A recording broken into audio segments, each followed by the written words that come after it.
नमस्कार दोस्तों, आप सभी का विश्वभारती चैनल में बहुत बहुत स्वागत है।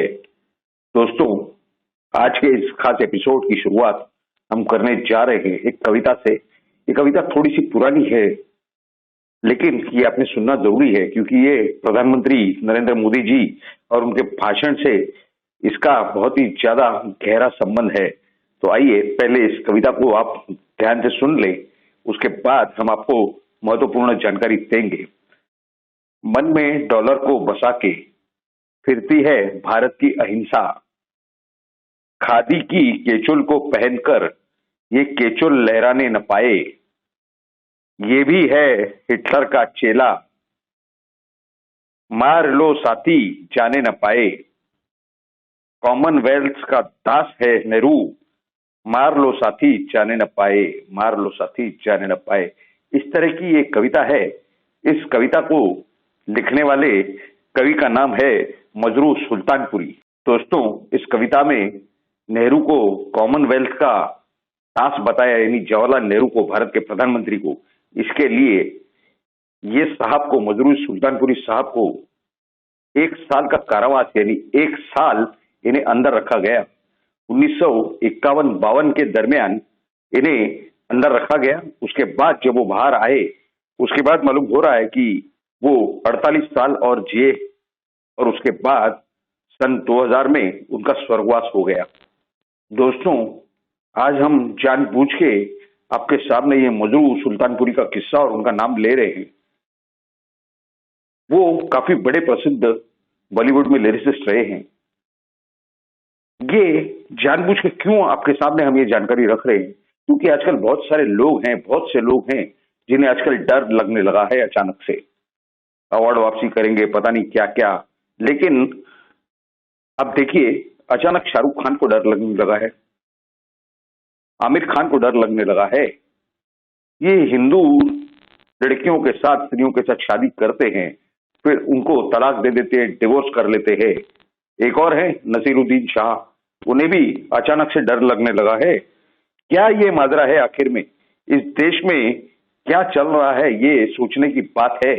इन तीनों को, यानी शाहरुख खान हो, आमिर खान हो, नसीरुद्दीन शाह हो, इन्हें भारत देश ने क्या क्या नहीं दिया। नाम दिया, शोहरत दी, धन यानी पैसे दिए, हर चीज इन्हें मिली। फिर इन्हें क्यों डर लग रहा है? क्यों ये धर्म के हिसाब से बात करने के लिए डर रहे हैं, या अपने धर्म के लिए बात करने के लिए डर रहे हैं कि ये कहीं ऐशो आराम, ये सारा पैसा, ये संपत्ति, ये सब छिन न जाए इनसे? क्या ये किसी पर्टिकुलर एंगल से देख करके, सोच करके इस तरह का डर ये एक्सप्रेस कर रहे हैं? इसीलिए हमें मजरू सुल्तानपुरी का उदाहरण देना पड़ा। अभिव्यक्ति के स्वातंत्र की बात है ये सब।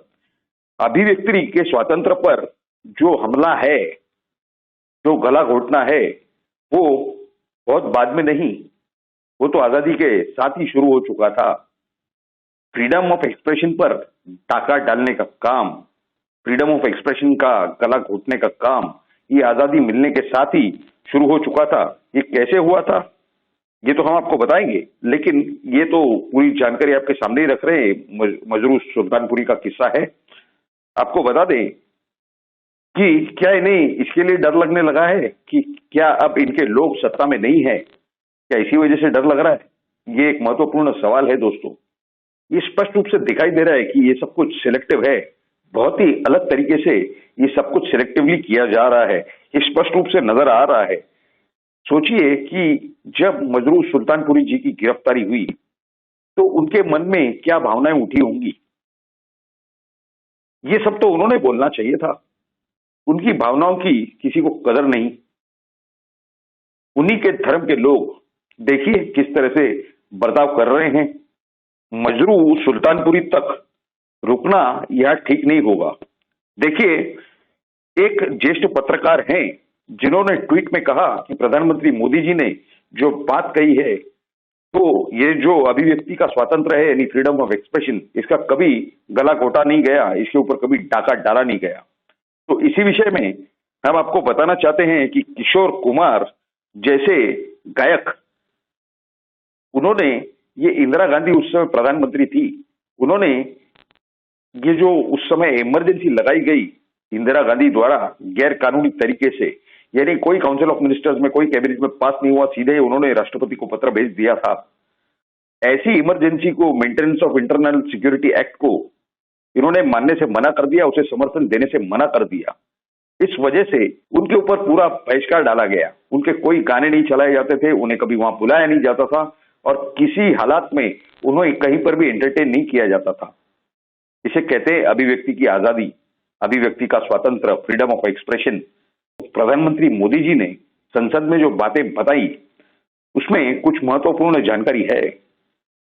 एक जानकारी ये कि पंडित हृदयनाथ मंगेशकर, इन्हें नौकरी से निकाला गया और ये लोग कहते हैं कि ऐसा कुछ हुआ नहीं, ये सब झूठ है। तो आइए हम सबसे पहले एक छोटा सा वीडियो देखते हैं, उसके बाद, और क्योंकि वो छोटा सा वीडियो मराठी भाषा में है, पहले आप वो वीडियो देख लीजिए, उसके बाद हम इस विषय पर चर्चा करेंगे। आइए सबसे पहले देखते हैं वो वीडियो। आयुष्यातला मोठा प्रयोग, स्वातंत्र्यवीर विनायक दामोदर सावरकर तात्या यांच्याकडे गेलो की तुम्ही तर एवढे मोठे महाकवी, तुमची एखादी कविता मला द्या ना चाल लावायला. तेवढा काय तुला कारागिरात जायचं. म्हटलं तो तुमच्या कवितेत चालून मी कारागिर का जाईन, येईल तुला अनुभव, कुठली हवी तुला कविता. म्हटलं आपण निवडून. तर त्याने निवडून दिली, ने मजुसीने परत मातृभूमीला, सागरा प्राणात रमला. चाल लावली, ध्वनिमुद्रित केली, खुश झाले सगळे. दुसऱ्याचे मेमो राहतात, तुम्ही देता का द्या ना मेमो. मला आला कारण दाखवा, नोटीस. ते 2 कारणं दाखवली, फार मोठा कवी, फार मोठी कविता. त्यांनी पण एक कारण दिलं की फार मोठा रस्ता. तुमची नोकरी गेली 8व्या दिवशी बाहेर. आपने देखा कि क्या कह रहे पंडित हृदयनाथ मंगेशकर.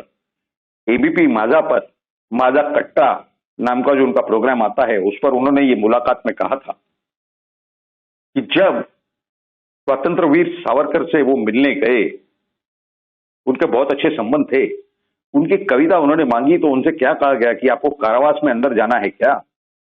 इसके ऊपर उन्होंने कहा कि वो बाद में देखेंगे, आप बहुत बड़े कवि हो, आपकी कविताएं बहुत अच्छी है, हम जरा आपकी कविताओं को चाल देंगे.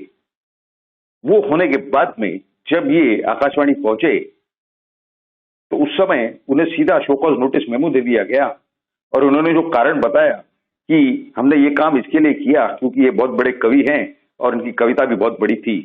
तो उन्हें क्या कहा गया कि आप जाइए, रास्ता भी बहुत बड़ा है.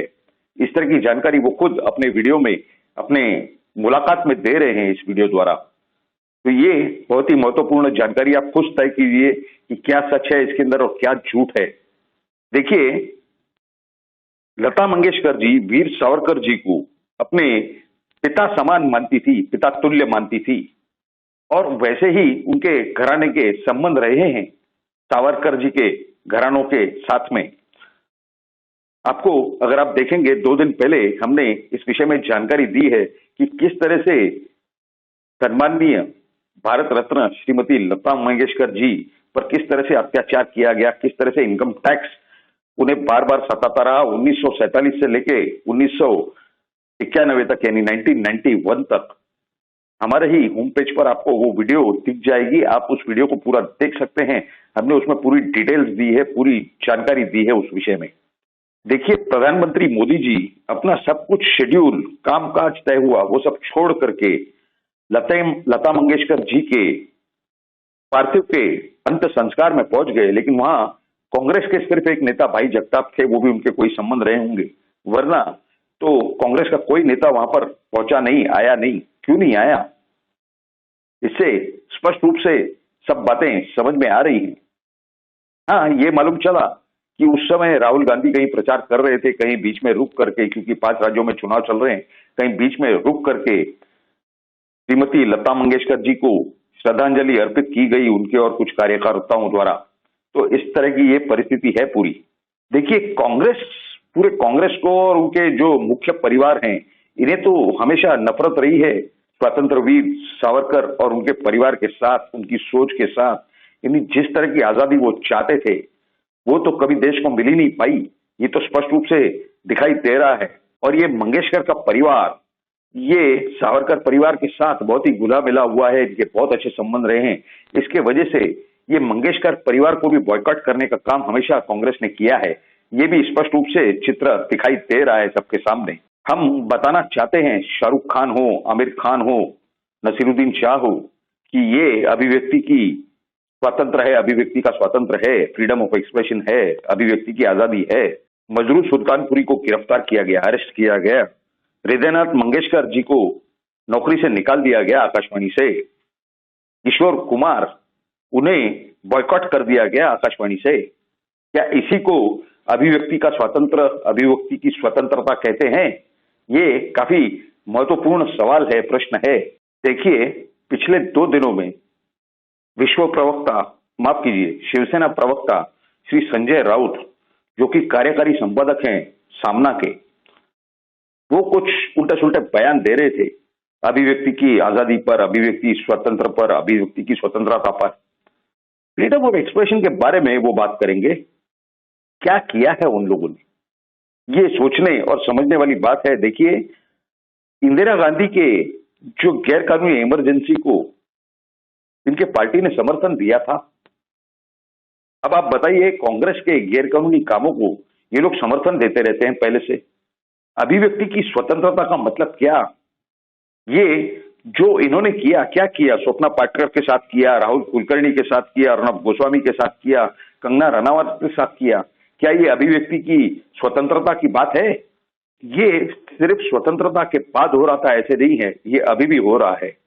और सिर्फ अभी भी हो रहा है ऐसे नहीं है, इसके पहले भी हो रहा था। इसी तरह का ये व्यक्ति स्वतंत्र की बात करते हैं। इस तरह की आजादी है। आज भी बोलने वाले की आवाज को दबाना, ये नीति शिवसेना ने स्वीकारी है। और शिवसेना की तो हमेशा ये नीति रही है कि कांग्रेस की इसी नीति को सपोर्ट देना, कांग्रेस को उनके गलत कामों में सपोर्ट देना। दोस्तों, अभिव्यक्ति की स्वतंत्रता यानी फ्रीडम ऑफ एक्सप्रेशन के लिए आवाज उठाने वाले लोग, ये वही लोग हैं जो पहले से अभिव्यक्ति की स्वतंत्रता यानी फ्रीडम ऑफ एक्सप्रेशन का गला दबाते हुए आ रहे हैं। ये बात भूलकर नहीं चलेगा, ये बात ध्यान में रखना बेहद जरूरी है। दोस्तों, आपकी राय हमारे लिए बहुत ही ज्यादा महत्वपूर्ण है, बहुत ही अनमोल है। ये जरूरी है कि आप नीचे कमेंट बॉक्स में लिख करके आपकी राय हमें जरूर बताएं। आपको किसी और विषय पर जानकारी की आवश्यकता हो तो वो भी नीचे कमेंट बॉक्स में लिखें, ताकि आपको मालूम हो कि हमें मालूम हो कि आपको किस विषय पर जानकारी की आवश्यकता है, तो हम उस विषय पर वीडियो बना करके आपके सामने जानकारियां रख सकें। इसकी हमें सहूलियत होगी, आपके लिखने के बाद हमें मालूमात होगी।